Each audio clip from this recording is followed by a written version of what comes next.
Hello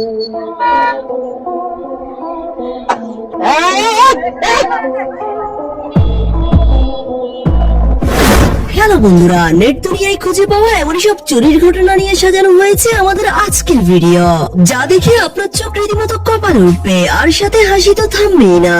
তো আর দেরি কেন, চলুন শুরু করা যাক। কথায় আছে চুরি বিদ্যা মহাবিদ্যা যদি না পড় ধরা, কিন্তু এই মশাই তো চুরি করতে এসেই ফেসে গেছে। বাংলাদেশের মুরাদনগরের একটি প্রত্যন্ত অঞ্চলে এই বাবাজি বেশ কিছুদিন যাবৎ চালায় নিজের চুরির তাণ্ডব। কখনো পানির মোটর, আবার কখনো পানির কল, এটাই ছিল তার চুরির মূল পেশা। কিন্তু গ্রামবাসী একসাথে হয়ে শেষ চুরিতে ভাইজানকে জব্দ করে, আর শাস্তি স্বরূপ দেওয়া হয় বেশ ইন্টারেস্টিং এক পরিণতি। গ্রামবাসী আটকে রেখে ডিজে গানের সাথে সারাদিন বেচারাকে বানর নাচ নাচানো হয়, আর দিন শেষে নেওয়া হয় অদ্ভুত এক স্বীকারোক্তি। শুনুন তার কথা।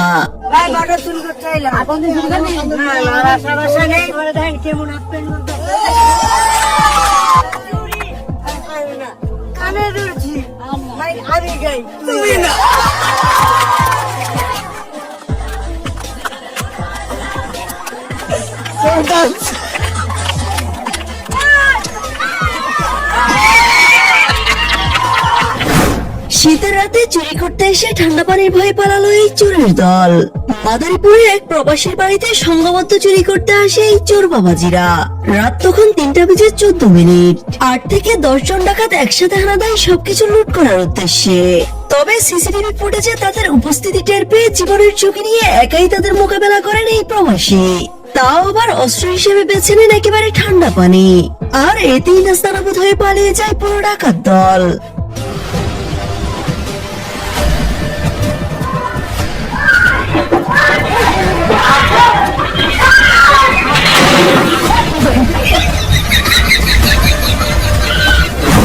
দিল্লির বিখ্যাত মুখার্জি নগরে ঘটে অবিশ্বাস্য এই ঘটনা, যা ক্যামেরায় রেকর্ড না হলে হয়তো আপনি বিশ্বাসই করতেন না। যেখানে একজন লোক রাস্তার এক পাশে নিজের গাড়ি দাঁড় করায়, আর চাপ কমাতে স্ত্রীকে বসিয়ে 2 মিনিটের জন্য টয়লেটে যায়। কিন্তু তখনই সেখানে আগমন ঘটে এই চোর বাবাজির। পাশ দিয়ে যাওয়ার সময় মশাই বাজ পাখির মতো নজর দেয় গাড়ির ভেতরে, আর তখন সে দেখতে পায় মহিলাটির পার্স পাশের সিটেই রাখা আছে।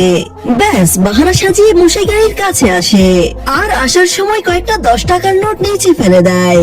তখন সে মহিলাটির কাছে গিয়ে বলে, ম্যাডাম আপনার টাকা পড়ে গেছে। এটা শুনে মহিলাটি লোভ সামলাতে না পেরে সোজা নিচে নেমে টাকা কুড়োতে থাকে। এইদিকে মহিলাটি নিচে ঝুঁকতেই সেখানে এন্ট্রি নেয় এই দ্বিতীয় চোর। সে ড্রাইভিং সিটের দরজা দিয়ে মহিলাটির পার্স নিয়ে মুহূর্তেই ভ্যানিশ হয়ে যায়।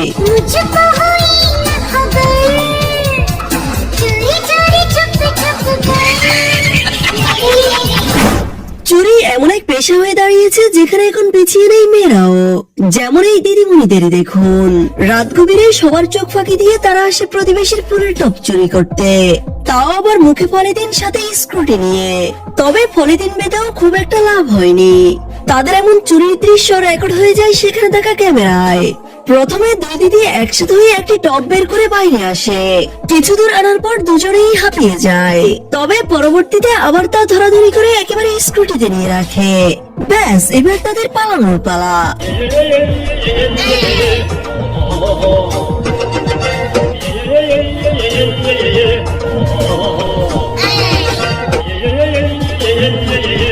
মনে হচ্ছে চুরির প্রফেশনে তারা দুজনই নতুন, তাই তো আজ এই অবস্থা। বাইক নিয়ে রাস্তা দিয়ে যাওয়ার সময় দেশি মুরগি দেখে এই ভাইজানের ভেতর থেকে চোর সত্তা জেগে ওঠে। তবে কাজের কাজ কিছু করার আগেই টের পেয়ে যায় গৃহিণী। তারপর পোষা কুকুর আর গৃহিণীর হাতের ঝাড়ুর ভয়ে বেচারা একেবারে পানিতে গিয়ে ঝাঁপ দেয়।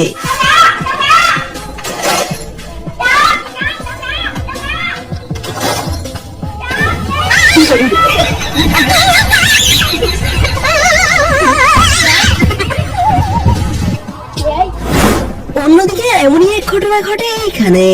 চলছে শীতকাল, আর এই শীতে হাঁস পার্টি হবে না তা তো হতেই পারে না।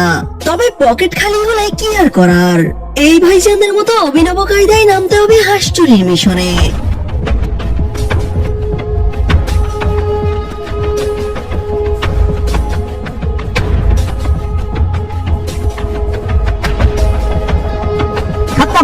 Bye bye, tata, good bye, Gaya. চুরি এক ধরনের আর্ট, এক ধরনের শিল্প, তাই তো প্রত্যেকটা চোরই এক একজন জাত শিল্পী। তেমনি ক্যাপ মাথায় ভদ্রবেশে এই চোর ভাইজানকে দেখুন। বাজার করতে আসা এই কাকুর পকেট থেকে মোবাইল কিভাবে প্যানিশ করে দেয় সে।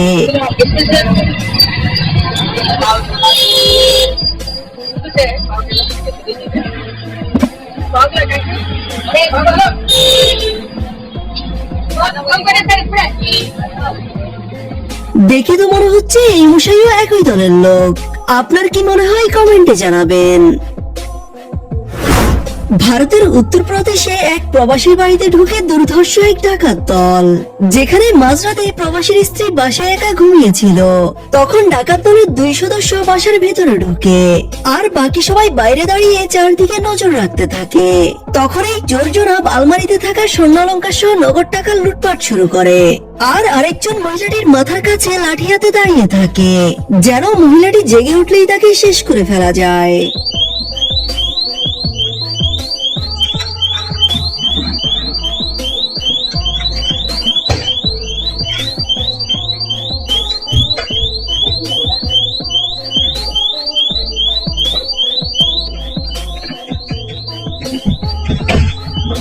আপনার কি মনে হয় মহিলাটি কি সত্যিই ঘুমিয়েছিল নাকি ভয় পেয়ে ঘুমের ভান করছিল? ইন্দোনেশিয়ার এই চোর ভোর 4টার দিকে একটি সুন্দরী মেয়ের ফোন চুরি করে সরু রাস্তা ধরে পালিয়ে যেতে থাকে। তবে ভাই, মেয়ে মানুষের ফোন আর কেউ হেল্প করবে না তা তো হতেই পারে না। তেমনি এখানেও স্কুটির উপর বসে থাকা এই ভাইজান পাথর নিয়ে তাড়া করতে থাকে চোর বাবাজিকে। কিন্তু চোরের আরেক সঙ্গী মুহূর্তেই এসে হাজির হয় সেখানে, আর সেই ভাইজানের স্কুটি নিয়ে পালাতে যায়। তবে স্কুটি তো স্টার্টই নিচ্ছিল না। তারপর আর কি, এই ফাঁকে ভাইজান এসে চোরকে তাড়া করে, সাথে আরেকজনের সাহায্যে ধরা পড়ে দ্বিতীয় চোর।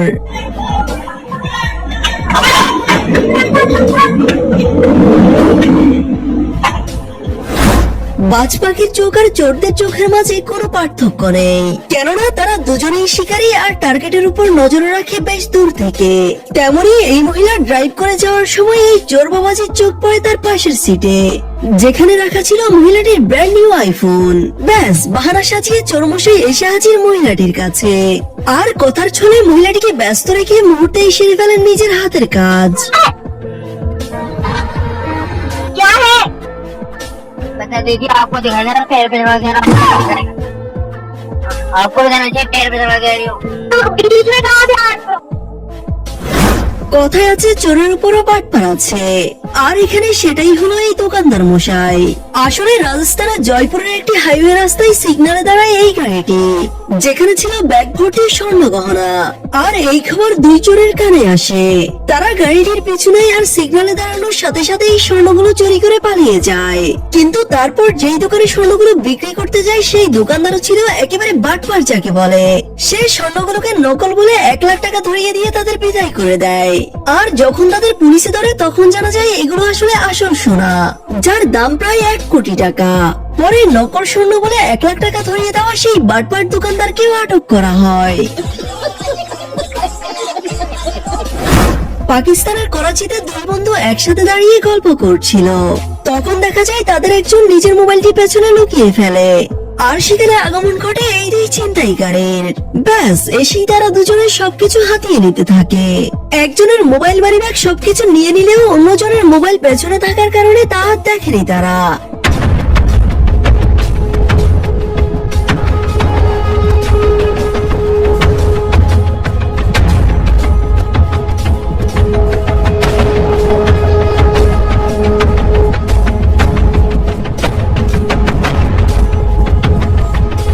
যদিও ভিডিওটি ছিল সম্পূর্ণ স্ক্রিপ্টেড, কামরান টিম নামক একটি ইউটিউব চ্যানেল ভিডিওটি বানায় আর তা বেশ ভাইরাল হয়ে যায়।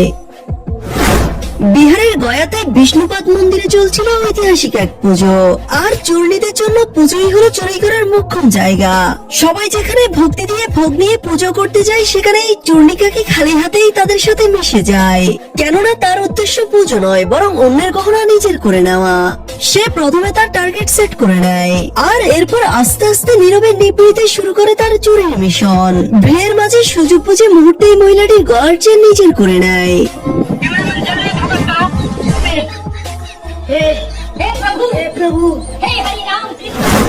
প্রতিবেশীর সুন্দর দেখে সহ্য না হয় দিদিমাকে দেখুন।